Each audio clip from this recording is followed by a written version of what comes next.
Bonjour à tous, bienvenue et très heureux d'être parmi vous en cette magnifique matinée que Dieu nous offre sur la terre. C'est l'histoire d'un jeune homme qui craint Dieu. Oui, il étudie la Torah, il craint Dieu, il fait tout ce qu'il a à faire pour se rapprocher d'Akadosh Baruch Hu. Alors quand il ne sait pas ce qu'il a à faire, il ne se pose pas de questions. Vous savez ce qu'il fait? Il ouvre un Shulchan Aruch, puis il regarde quelles sont les lois. Comment est-ce qu'il doit mettre les téphilines, comment est-ce qu'il doit manger kasher, comment est-ce qu'il doit respecter le Shabbat. Lorsque c'est une femme, elle va regarder quelles sont les lois qui concernent les lois qui la concernent, comment allumer les bougies de Shabbat, comment respecter la pureté familiale, tout est écrit. Hein. Et quand on a des questions, on va voir un maître. Et voilà ce jeune homme qui va voir son maître et qui lui dit, il y a une seule mitzvah que j'ai du mal à comprendre, comment est-ce qu'on doit aimer Dieu? Dieu, aimer c'est compliqué. Aimer l'autre c'est compliqué, alors aimer Dieu, qu'on a du mal à percevoir, comment est-ce que c'est possible de l'aimer?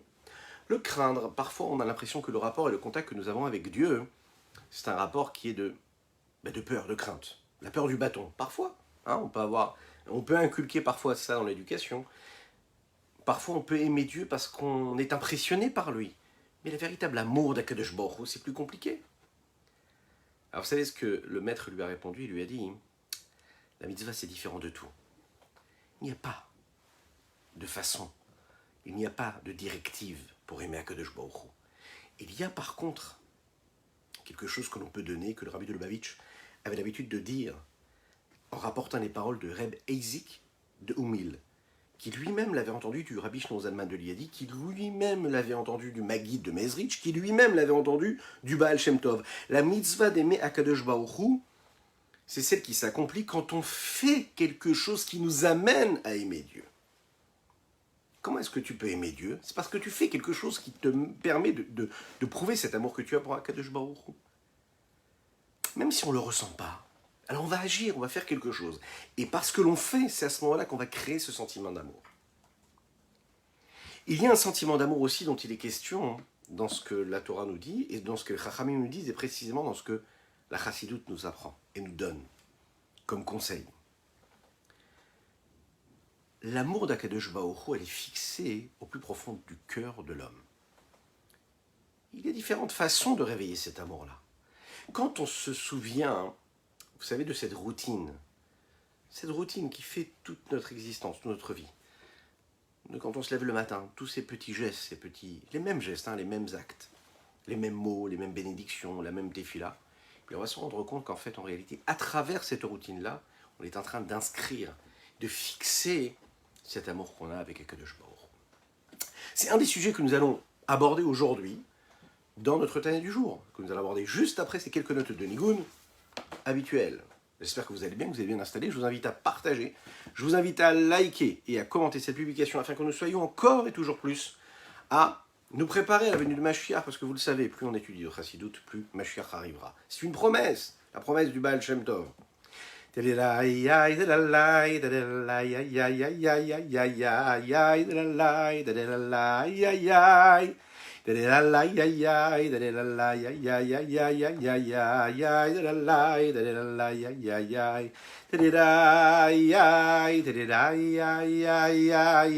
מתי כתימר לעיר שיפוצו מעינותך חוצה מתי כתימר לעיר שיפוצו מעינותך חוצה מתי כתימר לעיר שיפוצו מתי כתימר L'ir sheyafutsu. On connaît ce principe, Akadosh Baruch Hu nous rend ce que nous lui donnons. C'est un principe clair qui est, en fonction de ce que tu donnes, Bemidash Adam Moded, Ba Modedin Lo, la façon avec laquelle il mesure ce qu'il donne à Dieu, et puis on va lui donner. On connaît ce principe. Là, le Rabbi Shlomo Zalman, dans notre Tanya du jour, va nous dire que c'est pas vraiment cela. Akadosh Baruch Hu, Dieu te donne à l'homme encore plus que lui donne à Dieu. Comment? C'est un principe. Zorea tzedakot, matzmiach yeshuot. Celui qui sème de la tzedaka, il reçoit des yeshuot. Ok. Celui qui sème, c'est qui? C'est l'homme. Celui qui donne les yeshuot, c'est qui? C'est Dieu. Dieu n'est pas l'homme n'est pas Dieu. Dieu, c'est une notion d'illimité, d'infini. Donc quand Dieu se tourne vers l'homme, eh bien il va lui donner quelque chose d'infini. L'homme, lui, va semer quelque chose qui lui est limité. Une petite pièce dans la tzedaka, un petit virement, un petit chèque, un grand même, parfois. Lorsque l'on prend une petite graine et qu'on la plante, et qu'on la met, qu'on la sème dans la terre, qu'est-ce qui se passe? La vérité, c'est que ça va donner naissance à une belle plante, à une belle fleur, à un bel arbre fruitier ou pas. Mais il va falloir faire très attention à la façon avec laquelle on va planter cette petite herbe, cette petite graine. Qu'est-ce qui s'est passé avec cette graine-là? La graine, nous la mettons dans la terre. Une fois que la graine est en terre, elle va ce qu'on appelle se défaire complètement. Elle va quasiment pourrir. Elle va se désintégrer. Et lorsque la graine se désintègre, c'est là qu'elle donne naissance à tout ce qu'il va y avoir juste après. C'est quand elle cesse d'être que là, elle commence à donner naissance à quelque chose qui la dépasse. D'où vient cette renaissance? À quel moment cette plante ou cet arbre-là commence à pousser? Ce n'est pas de la graine. En réalité, le fait que cela pousse, ça vient du pouvoir, du potentiel qu'il y a dans la jonction, dans le lien, dans le contact qui se fait entre la désintégration de cette graine-là, entre ce qu'il y a comme pouvoir et capacité de donner cette renaissance-là, cette naissance dans la terre, et cette jonction et cette combinaison des deux crée ce qu'il va y avoir juste après. À savoir la naissance d'un arbre fruitier qui, lui, va donner aussi des fruits, qui va faire naître quelque chose d'autre. Donc en réalité, ce n'est pas la graine que l'on sème qui fait pousser l'arbre. L'arbre ne vient pas de la graine. L'arbre vient du potentiel et des capacités qu'il y a dans la terre et dans le lien, le contact qu'il y a avec cette graine-là qui se désintègre. En réalité, la graine, ce n'est que quelque chose qu'on pourrait appeler ainsi, à savoir secondaire. Ça paraît curieux de le dire de cette façon, mais c'est vraiment le cas. C'est en réalité le potentiel, la force que Dieu a donnée à la terre de pouvoir faire pousser quelque chose qui, elle, fait pousser. Mais la graine que l'on sème, elle va réveiller, elle va ramener à la vie quelque part ce potentiel de vitalité qui permet à la plante de pousser ou à l'arbre de pousser. Donc elle est nécessaire, mais elle est secondaire. Elle est nécessaire parce que sans elle, il n'y a rien qui peut pousser, cette graine-là. Mais en fait, elle est là juste pour réveiller ce qu'il y a comme potentiel dans la terre même. C'est la raison pour laquelle la façon avec laquelle ça va pousser, c'est en fonction de ce que je vais y mettre, mais c'est sans commune mesure avec cette petite graine que j'ai plantée dans la terre. Akadosh Baruch Hu, quand on dit que Matzmiach Yeshuot, ce qu'on dit tous les jours dans la Tefila, Matzmiach Yeshuot, c'est-à-dire qu'il fait pousser cette forme de liberté, cette délivrance que l'on va avoir et que l'on a chacune et chacun d'entre nous. Il faut la réveiller, cette capacité que Dieu a, cette vitalité-là. Comment est-ce qu'on la réveille? En donnant la tzedaka. La tzedaka, c'est cette petite graine que l'on va planter. Regardons dans les mots ce que le Admor HaZaken, Rabbi Shimon Zalman, nous dit ici. Achaïnian ou al derech mashal. Un exemple. De la même manière que quand on va semer des petites graines, des grains de céréales par exemple. Ou bien notre ingarin va planter des graines pour donner des fruits, des arbres fruitiers. She'ashibolet atzomachat me'azera. Ve'ailan upirotav me'agarin. אינן מהותן ועצמותם של הזרע והגרעין כלל, כי מהותם ועצמותם כאלה ונחכב בארץ. Cette épi-là qui va pousser de ce grain-là que l'on a mis en terre. Oui. Ou bien l'arbre, les fruits qui vont pousser de la graine que nous avons mis dans cette hauteur-là. Ça n'est pas du tout la nature même du grain ou de la graine. Parce que la nature et la substance de cette graine-là, elle a été détruite lorsqu'elle a été mise en terre. Elle s'est totalement désintégrée, elle s'est décomposée dans la terre. Donc en réalité, que ce soit le grain ou que ce soit la graine, ne sont pas du tout à l'origine de tout ce système-là qui se met en route, de ce processus-là qui va permettre à cette plante-là de grandir, de pousser, ou bien à cet arbre fruitier de pousser. En réalité, c'est une force divine. C'est Akadosh Baruch Hu qui le crée. De la même manière quand un homme et une femme donnent naissance à un enfant, bien sûr, il faut qu'il y ait le lien, le contact. Mais qu'est-ce qui fait qu'un enfant est né? C'est le miracle de Dieu qui fait que, ex nihilo, il peut y avoir un enfant qui va... Ah, vous allez me dire, mais non, pas du tout. C'est prouvé scientifiquement, et puis on voit, il se passe quelque chose. Oui, mais on comprend ce qui se passe, on comprend le comment, mais on ne sait pas pourquoi le miracle il est là. On comprend ce qui se passe, mais le miracle de la vie qui va renaître, le fait qu'il y ait un enfant qui va naître à un moment, le fait qu'il y ait un enfant qui va être mis en route, si on peut le dire de cette façon-là, toute cette gestation qui va se passer, tout ça, c'est un miracle. Et c'est comme cette petite graine qu'on met en terre. Ça, c'est ex nihilo en fait. C'est Akadosh Baruch Hu, Yesh Me'ain. Et ça, c'est une force spirituelle, ça n'est même pas de la matière. C'est la force d'Akadosh Baruch Hu, c'est le miracle. C'est-à-dire qu'on est dans un monde matériel physique où une petite graine que l'on met en terre, eh bien ça va faire pousser un arbre.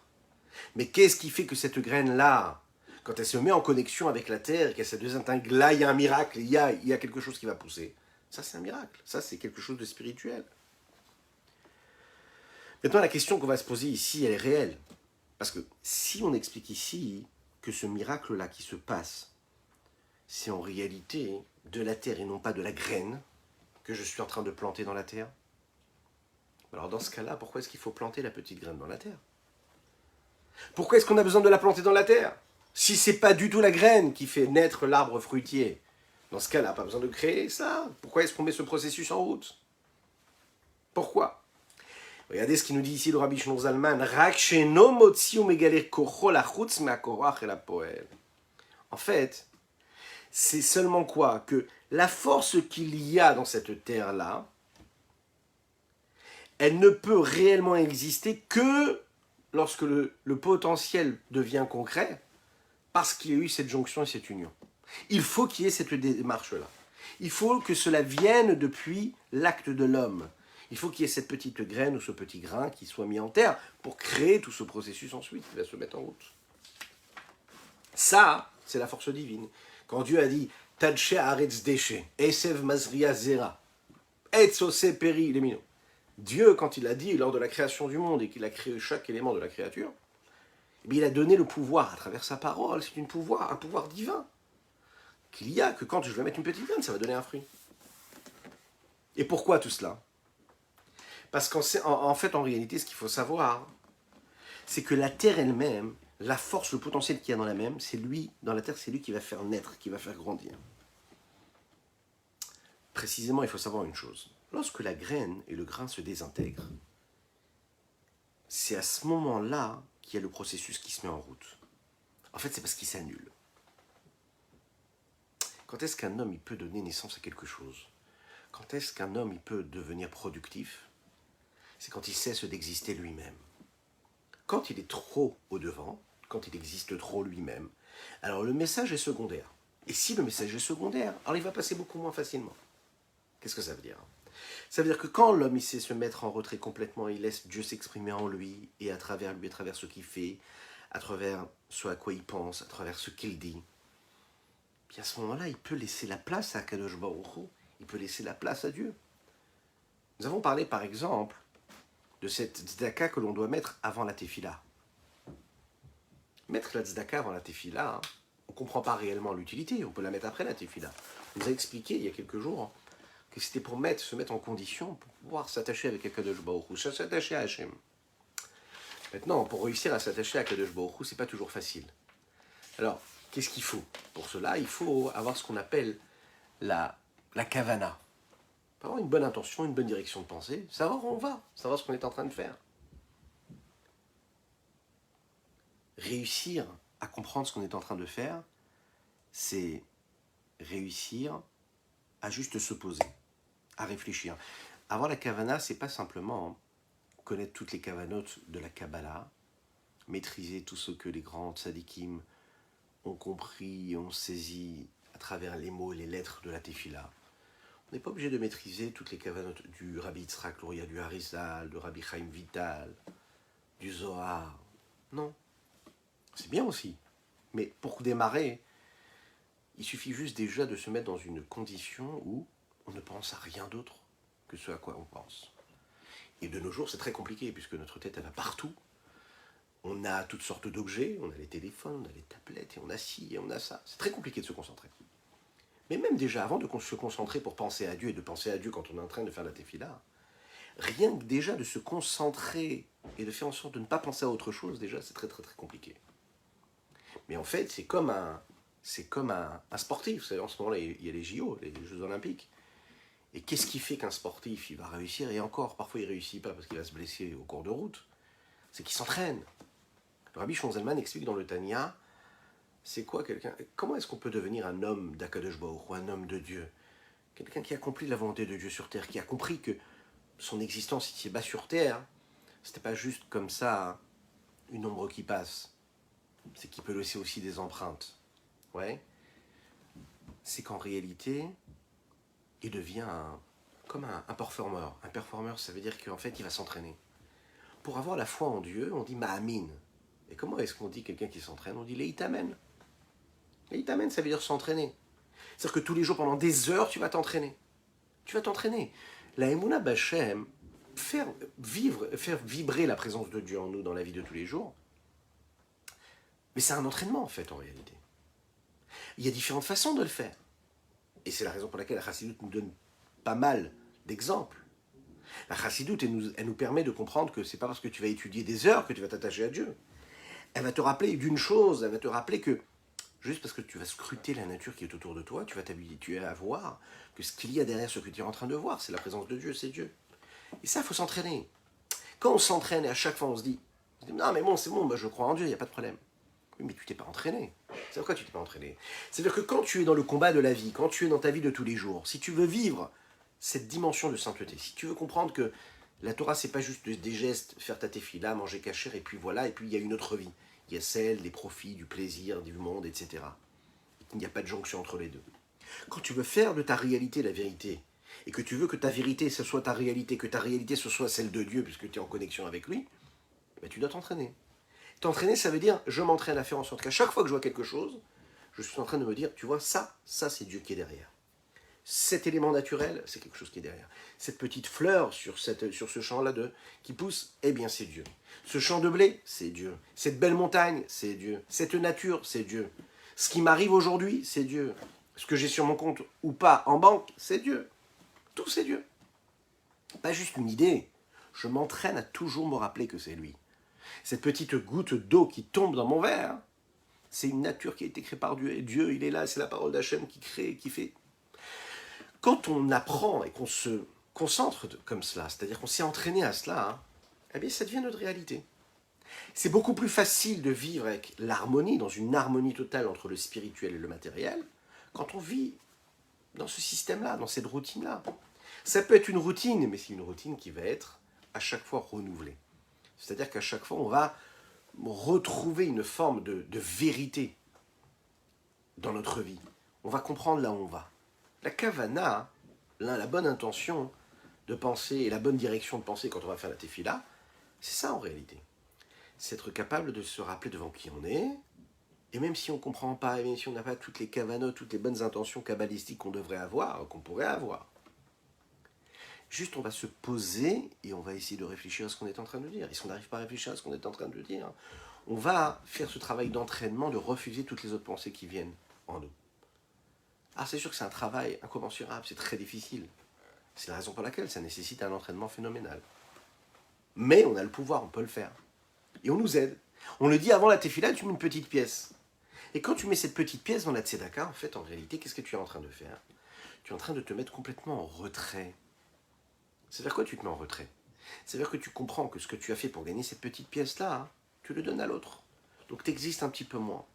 Donc tu t'entraînes de cette façon-là, à te mettre en retrait, à en comprendre, et à comprendre que tu es devant Akadosh Baruch Hu. La chose qui est intéressante, ce qui va t'intéresser maintenant, c'est quoi? C'est de t'attacher avec Hachem, au moment où tu vas prier. La première chose déjà, c'est de savoir que tu pries devant lui. Mais ensuite, qu'est-ce que tu vas faire? Ensuite, tu vas trouver tes mots à toi, tu vas les interpréter avec tes mots. C'est-à-dire parfois, pour se familiariser avec quelque chose, avec une notion, pour que ça devienne quelque chose qui m'est personnel, eh bien, je dois l'exprimer avec mes mots à moi. Ça veut dire que je vais dire les mots de la tefila. Je vais me préparer à la tefila en étudiant, par exemple. Mais à un moment, je vais juste ne pas étudier, ne pas lire, rien d'autre. Juste fermer les yeux ou pas, et réfléchir à intégrer cette idée de connexion que j'ai avec Dieu, avec les mots, mes mots à moi. De quelle façon j'interprète ce rapport que j'ai avec Dieu. C'est quelque chose qui est très personnel. Transformer ce que j'ai étudié avec mes mots à moi. Ça veut dire que au moment où je vais m'asseoir pour mettre les téfilines et je vais faire la téfila, au moment où je vais me promener dans la nature, je vais dire, je vais prononcer, je vais visualiser et intégrer ce que je suis en train de vivre avec mes mots à moi. Et quels sont ces mots-là? Si je me suis entraîné à chaque fois à créer cette connexion avec Dieu, pas déconnecter ma vie réelle de celle de Dieu, ma vie spirituelle de ma vie matérielle. Alors à ce moment-là, vous savez, toute la spiritualité d'un juif, ça devient son terrain de jeu. C'est-à-dire que le matériel n'est pas déconnecté du spirituel. Le matériel d'un juif, ça devient du spirituel. Mais comment il devient du spirituel? C'est matériel. Mais non, parce que le matériel d'un juif, c'est quoi? C'est ce que Dieu il est dans ce matériel. Ça m'apparaît comme quelque chose de matériel, d'extérieur, de grossier, de tout ce qu'on veut, de matérialiste, peut-être. Mais comme je me suis entraîné à voir ce qu'il y avait derrière ce matériel, à savoir quoi? Cette force spirituelle qui lui permet d'exister. Quand je vois cette petite graine que je mets en terre, quand je vois cette petite grain de blé qui va donner ce beau champ de blé, eh bien qu'est-ce que je vois? Je vois pas de ce grain-là, je vois le spirituel qui est derrière. Ça veut dire quoi? Je vois le potentiel, le miracle divin, Yesh Me'anin ex nihilo, qui lui a donné le miracle de la possibilité de se renouveler. Du moment où il va se... C'est-à-dire que quand j'arrive à... Je ramène la chose, les mots sont plus simples à pareil. Je ramène la graine à ce qu'elle n'est, à savoir ce qu'elle n'est plus, puisqu'elle s'est désintégrée. C'est là où il peut y avoir une naissance, une renaissance, une recréation de ce miracle de Dieu. Donc quand je vois ce que je vois autour de moi, toute cette spiritualité-là, c'est ça que je vois pas cette matérialité. Je ne vois que du spirituel qui se cache et qui s'habille par ces vêtements-là de matériel. Et ça, en fait, c'est vivre la spiritualité à 100%. Pas comme quelque chose qu'on vit de manière sérieuse et de manière intellectuelle, cérébrale. Non, la spiritualité d'un juif, c'est quelque chose qui fait partie de sa vie. C'est sa vie, c'est pas quelque chose d'autre. C'est sa vie réelle. C'est sa vie de tous les jours. C'est un spectacle. C'est une représentation de ce que lui, il est. Pas pour montrer quelque chose qui ne serait pas. Ce n'est pas une posture. C'est vraiment ce qu'il est, lui. Parce qu'il vit dans cette réalité-là. Maintenant, il faut faire ce travail-là pour que ça devienne nos mots à nous. Qu'on puisse les interpréter avec nos principes à nous, nos mots à nous. Oui, ça demande un effort. Mais on doit toujours se rappeler de cette petite graine-là qui va en terre. Regardons dans les mots ce que le Rabbi Shimon Zalman nous dit ici. Rak sheno motzi umegale kochol hachutz me'hakoach el hapoel. En fait, la force qu'il y a dans cette graine-là ne s'extériorise pas. Elle ne se révèle pas. Depuis sa force, depuis sa puissance, depuis son potentiel vers le concret. Ça, on ne le voit pas. Ça reste quelque chose de voilé, de caché.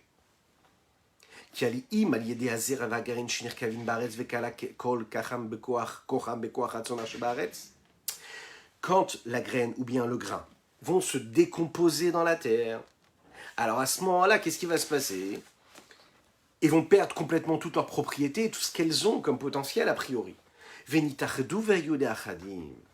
En fait, la force végétative qu'il y a dans cette graine-là, et qui est implantée ici, et qui va se connecter avec les potentiels qu'il y a dans la terre, vont créer donc une unicité. Et cette unicité-là, c'est ce qui fait le miracle de cette recréature-là.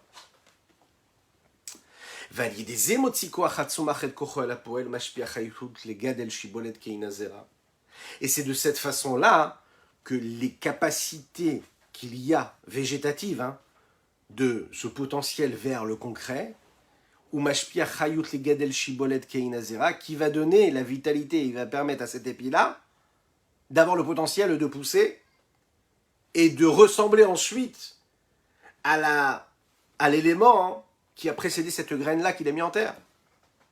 Donc de ressembler à ce qui lui a donné naissance. Un petit peu comme un enfant qui est né et qui va ressembler, plus il va grandir, à ses parents qui l'ont fait naître.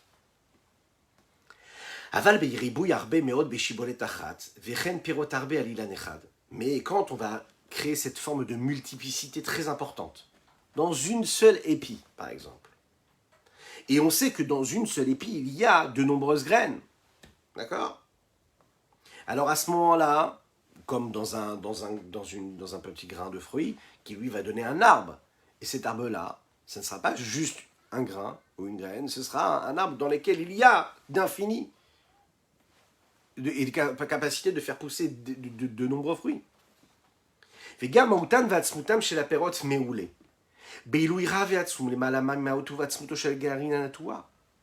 La qualité et la quantité, ça change. Donc au niveau de la quantité, on aura d'innombrables fruits alors qu'on n'a mis qu'une petite graine. Et au niveau de la qualité aussi, ça va être différent. Pourquoi? Parce que tous les fruits ne vont pas se ressembler. Il va y en avoir qui seront plus beaux, plus bons. Tous n'auront pas le même goût, tous n'auront pas le même aspect. Parce que la nature, elle est faite de cela, et c'est ça le miracle d'ailleurs. Le miracle, c'est que ce que je vais mettre en terre va donner naissance qualitativement ou quantitativement parlant à quelque chose d'incontrôlé, d'incontrôlable a priori. Pourquoi? Et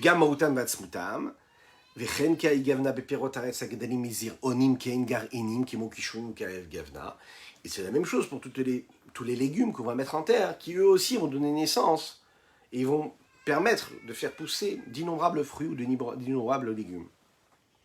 Pourquoi tout cela? Ve'akol, et tout cela pourquoi?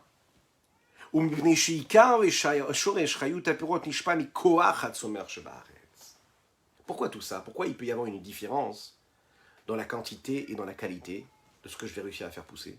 Parce que comme on l'a dit tout à l'heure, tout vient du potentiel et de la capacité qu'il y a dans la terre et non pas de ce qu'il y a dans la graine. Vous comprenez ou pas? Ça veut dire que cette graine-là, quand elle se désintègre, alors elle rejoint le miracle qu'il y a et le potentiel qu'il y a dans la terre. Et c'est ce miracle-là, ce potentiel-là, quand il va se concrétiser, qui lui va prendre les formes de quoi? Non pas de la graine, d'accord? Il va prendre tout le potentiel qu'il y a dans la terre. Et dans la terre, le potentiel quantitatif ou qualitatif, il est infini. Il n'est pas limité par ce qu'il y a dans cette petite graine. Son potentiel, il est en fonction de ce qu'il y a dans la terre.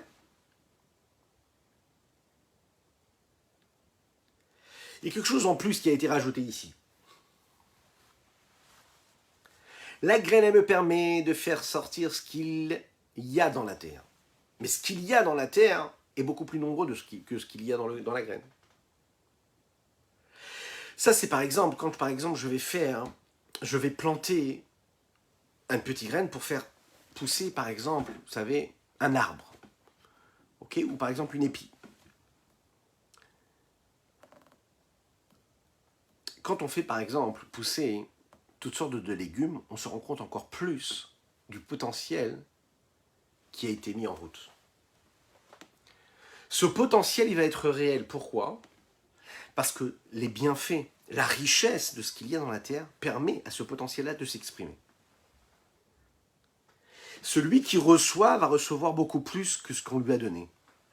Pourquoi? Parce que celui qui reçoit a un potentiel qui a été réveillé quelque part, qui a été mis en mouvement parce qu'il y a eu ce donneur-là qui était là comme il fallait au bon moment. Et comme il fallait. Pourquoi? והכל מפני שעיקר בשורש חיות הפירות נשמע מכוח הצומח שבארץ, הכולל חיות כל הפירות. והגרעינים הזרועים בארץ אינן אלא כעיניתרותא דילתתא, נקרא בשם מעלת מעין נוגבין בכתבי האריזל. Comme Rabbi Yitzhak Luria lui explique, qu'en fait, celui qui reçoit, c'est-à-dire la terre qui reçoit, elle permet de mettre en éveil et à disposition ce qu'on appelle, entre guillemets, les eaux inférieures, les eaux féminines, qu'on appelle ici dans les termes de la Kabbalah. Et elles vont réveiller les capacités de celui qui donne, du mashpia, de d'amener ce qu'on appelle les eaux supérieures.